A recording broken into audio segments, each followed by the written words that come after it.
So this video will help you to get signed into your Apple ID. The first thing you will want to do is go to your settings, usually down there on the dock, but could be anywhere. And then you're going to scroll up to sign into your iPad. You may be down further, but if you just scroll towards the top, we just click on sign in.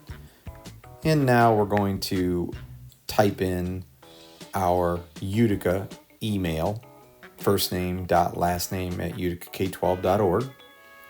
I've created a keychain, so that's why mine just kind of auto-populates in there.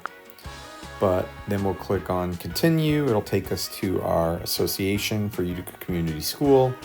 And here you'll be prompted to put in your password. Same password you log into the computer with probably. Anytime you have to type in your email password, this is the same password. So it's whatever that password is. Then you click sign in.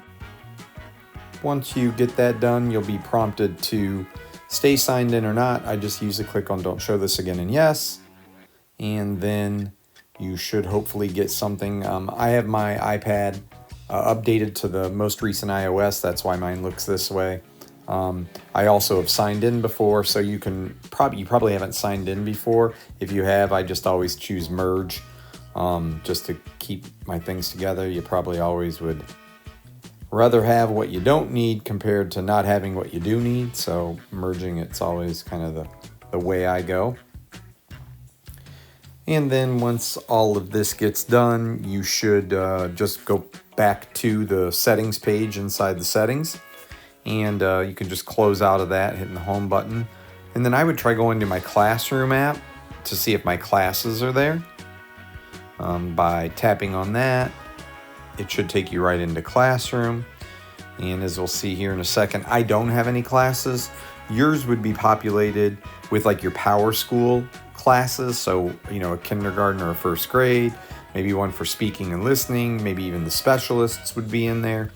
But the idea would be that if everything's correct on the back end, with you logging into your Apple ID, which is your Utica email and password, you would have classes that you could then begin to use with Apple Classroom and your students.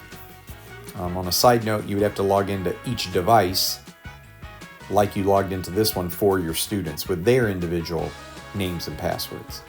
But getting logged in is just going to the settings and getting logged in with Utica username and password.